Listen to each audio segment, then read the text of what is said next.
हाँ जी, कल हमने स्कैटर डायग्राम और ग्राफिक मेथड पढ़ा था। अब हम पढ़ेंगे Karl Pearson coefficient of correlation method. Karl Pearson जो एक बायोलॉजिस्ट थे, उन्होंने क्या किया, बायोलॉजी से रिलेटेड प्रॉब्लम्स को सॉल्व करने के लिए कोरिलेशन को एनालाइज किया। 1819 में उन्होंने ये किया और उनका जो कोरिलेशन का मेथड है वो मीन और स्टैंडर्ड डेविएशन पे बेस्ड है। ठीक है, तो इसमें हमको रिलेशन को R से डिनोट करते हैं। R is equal to covariance of x and y divided by standard deviation of x divided by standard deviation of y। कैसे? Sigma dx dy divided by n standard deviation of x और standard deviation of y। Assumptions क्या क्या हैं? ये linear relationship जहाँ पे होती है होगा वहाँ पे आप इसको यूज़ कर सकते हो।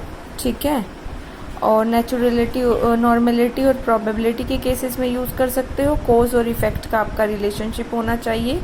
कैरेक्टरिस्टिक्स हैं कि इसमें कोरिलेशन हमेशा +1 से -1 के बीच में रहेगा। कोफिशिएंट ऑफ रिग्रेशन भी आप कोफिशिएंट ऑफ कोरिलेशन से निकाल सकते हो। कैसे? R is equal to √b xy multiply by b y x। ठीक है, चेंज इन ओरिजिन और चेंज इन स्केल का कोई इफेक्ट नहीं पड़ता इस पर। उसके बाद है आपके इसमें के दो मेथड हैं। फर्स्टली है आपका डायरेक्ट मेथड। डायरेक्ट मेथड में फॉर्मूला वही है, R is equal to sigma dx dy divided by n standard deviation of x standard deviation of y। आपको dx और dy एक्चुअल मीन से भी और एज्यूम्ड मीन से भी मैं आपको निकालने बता चुकी हूँ। ठीक है, स्टैंडर्ड डेविएशन भी निकालना सिखा चुकी हूँ मैं आपको डिस्पर्जन वाले चैप्टर में।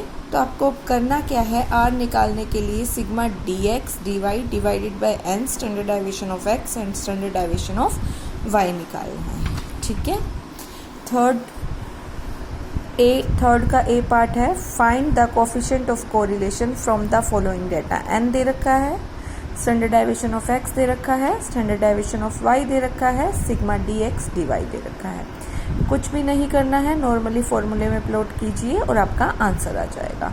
कैसे? 122 आपको दे रखा है sigma dx dy divided by n है आपका 15, स्टैंडर्ड डेविएशन x है 3, y है आपका 3.03। Calculate coefficient of correlation from the following data. n दे रखा है, x दे रखा है, mean of x, mean of y, sigma dx का स्क्वायर, सिग्मा dx दे रखा है आपको और सिग्मा dx dy दे रखा है।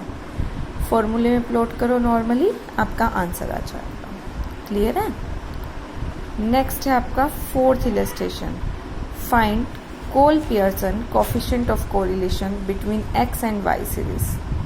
x दे रखा है, इससे आप क्या करो, पहले मीन निकालो। मीन निकालने के बाद x minus mean of x करके dx डाइवेशंस निकालो, dx का स्क्वायर कर दो, y निकालो। ठीक है, y का जो y आपको दे रखा है, y से आप मीन निकाल लोगे, फिर y minus mean of y dy मतलब डाइवेशंस निकाल लोगे, डाइवेशंस का स्क्वायर कर दो, dx dy दोनों का मल्टीप्लाई कर दोगे। कैसे? x की सीरीज दे रखी है, सबको ऐड करो, 18 + 20 + 22 + 24 + 26 + 28 + 30, 168 आपका आ जाएगा। 168 डिवाइडेड बाय 7, 24। ठीक है, अब dx कैसे निकलेगा? 18 - 24 - 6, 20 - 24 - 4, 22 - 24 - 2, 24 - 24 0, 26 - 24 2। ऐसे डाइवेशंस निकालो, dx का स्क्वायर करो, 6 का स्क्वायर 36, 4 का 16, 2 का 4। ठीक है, सेम y के केस में भी पहले मीन निकालो, फिर dy निकालो, फिर dy का स्क्वायर, दोनों को मल्टीप्लाई कर दो, dx dy आ जाएगा। ठीक है, फिर अब क्या करोगे, स्टैंडर्ड डेविएशन निकालोगे, सिग्मा dx का स्क्वायर डिवाइडेड बाय n। ठीक है, फिर उसका अंडर द रूट सॉल्व कर दोगे। ऐसे ही y के केस में निकालो, फिर आप सीधा अपने फॉर्मूले में प्लॉट कर दो, R sigma dx dy n standard deviation of x and standard deviation of y। ये काम सारी वैल्यूज़ आने के बाद आप करोगे और आपका क्वेश्चन सॉल्व हो जाएगा। ठीक है, कोई प्रॉब्लम? नेक्स्ट है, आप देखो 5th illustration, from the following data compute the coefficient of correlation between X and Y. Number of items दे रखी हैं and arithmetic mean, sum of squares of deviations from mean. ठीक है, फिर आपका क्या है, summation of product of deviations of X and Y series from their respective 122, मतलब आपको sigma D X D Y दे दिया गया है, सिग्मा डी एक्स स्क्वायर दे दिया गया है, सिग्मा डी वाई स्क्वायर दे दिया गया है। पूरे को फॉर्मूले में प्लॉट करो और आपका आंसर आ जाएगा। ठीक है, अब 6th का आप खुद से ट्राई करेंगे, कोई प्रॉब्लम होगी तो मुझसे पूछेंगे। एक बार मैं रीड करवा देती हूँ। Calculate the coefficient of correlation between X and Y series. Number of observation दे रखा है, अर्थमेटिक मीन दे रखा है, स्टैंडर्ड डेविएशन दे रखा है, सिग्मा x माइनस 25 और y minus 18 is equal to 125 दे रखा है। If the covariance between x and y series is plus 3.5 and variance of x and y series are 2.99 and 10.56, find the coefficient of correlation between them. फॉर्मूले में plot करना है और कुछ नहीं करना। ठीक है, 7th देखो, the coefficient of correlation between two variables x and y is 0.4 and their covariance is 10।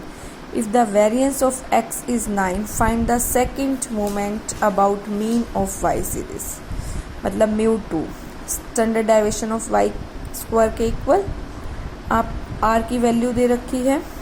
ठीक है, सारा फॉर्मूले में प्लॉट करो, पहले स्क्वायर करके दोनों साइड, स्क्वायरिंग बोथ साइड करके आप क्या करोगे, सबसे पहले आप वैल्यू निकाल लोगे। ठीक है, और वो आपकी किसके इक्वल आ जाएगी, μ2 के इक्वल आ जाएगी। क्लियर है?